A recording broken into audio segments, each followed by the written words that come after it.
मत्ती रचित सुसमाचार अध्याय 24। यीशु यरूशलेम के मंदिर में शिक्षा देने के बाद जब अपने चेलों के साथ बाहर निकल रहे थे तो उसके चेलों ने पूछा कि अंत कब आएगा, और फिर यीशु ने बताया कि अंत कब होगा। जब यीशु मंदिर से निकलकर जा रहा था तो उसके चेले उसको मंदिर की रचना दिखाने के लिए उसके पास आए। यीशु ने उनसे कहा, क्या तुम यह सब नहीं देखते? फिर यीशु ने उन्हें बताया कि अंत कब होगा। मैं तुम्हें सच सच कहता हूं, यहाँ पर पत्थर ना छूटेगा जो गिराया नहीं जाएगा। और जब वह जैतून पहाड़ पर जा बैठा तो चेलों ने अलग से उसके पास आकर कहा कि हमें बताओ कि ये सब बातें कब होंगी, और तेरे आने का और जगत के अंत का क्या चिन्ह होगा।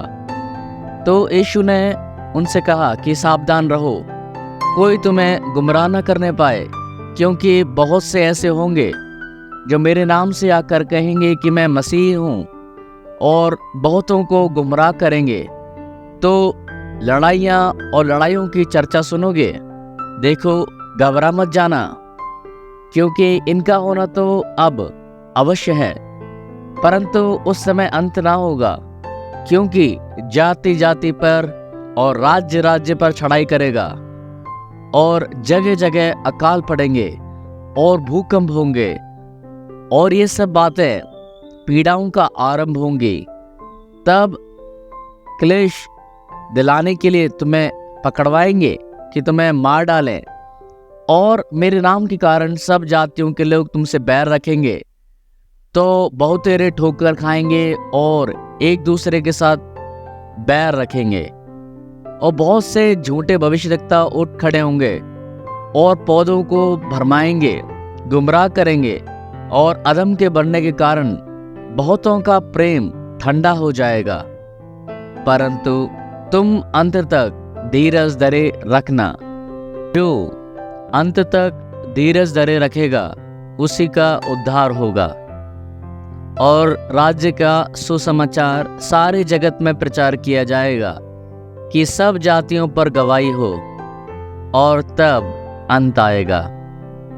उस समय यदि कोई तुमसे कहे कि देखो मसीह यहाँ है, वे यहाँ हैं, तू प्रतीति मत करना, क्योंकि झूठे मसीह और झूठे भविष्यवक्ता उठ खड़े होंगे और बड़े बड़े चिन्ह और चमत्कार दिखाएंगे कि यदि हो सके तो चुने हुओं को गुमराह कर दे। देखो, मैंने पहले से तुम्हें यह सब कुछ कह दिया है, इसलिए यदि वे तुमसे कहें कि देखो वे जंगल में हैं, तो बाहर मत निकल जाना। देखो वो यहाँ है, ऐसा कहें तो प्रतीति मत करना। क्योंकि जैसे बिजली पूरब से निकलकर पश्चिम तक चमकती है, वैसे ही मनुष्य के पुत्र का भी आना होगा। तब मनुष्य का पुत्र का चिन्ह आकाश में दिखाई देगा, और तब पृथ्वी के सब जातियों के लोग छाती पीटेंगे और मनुष्य के पुत्र को बड़ी सामर्थ और महिमा के साथ आकाश के बादलों पर आते हुए देखेंगे। और वह तुरही के बड़े शब्द के साथ अपने दूतों को भेजेगा, और वे आकाश के इस छोर से लेकर उस छोर तक चारों दिशाओं में उसके चुने हुए को इकट्ठा करेंगे। अंजीर के पेड़ से दृष्टांत सीखो। जब उसकी डाली कोमल हो जाती है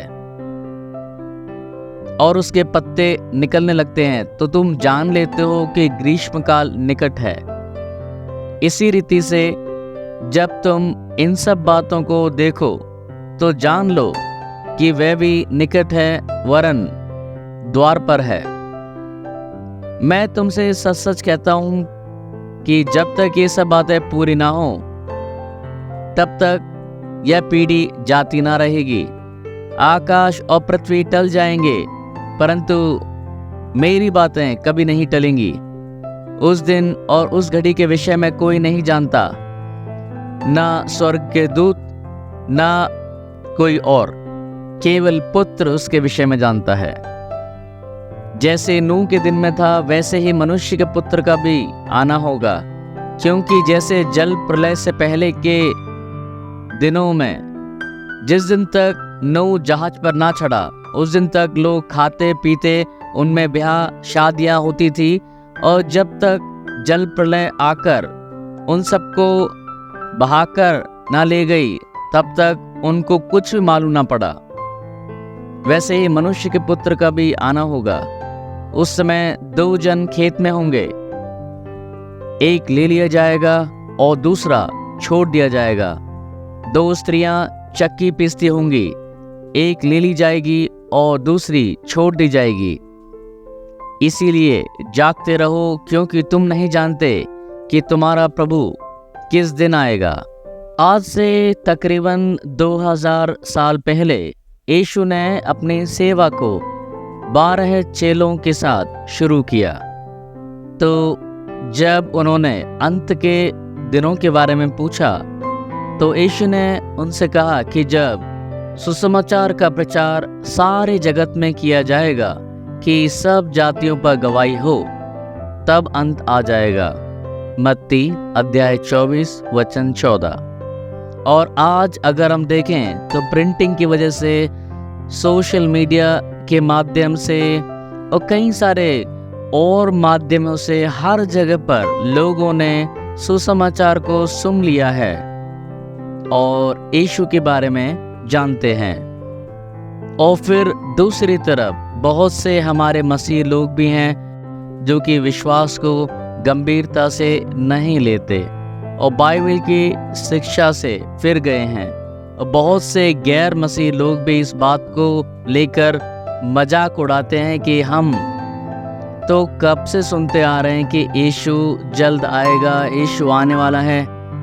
तो ऐसे लोगों के बारे में बाइबल बताती है कि ये पहले ही जान लो, क्योंकि अंतिम दिनों में ठट्टा करने वाले ठट्टा करते हुए आएंगे और अपनी अभिलाषाओं के अनुसार चलेंगे और कहेंगे कि उसके आने का वादा कहाँ गया।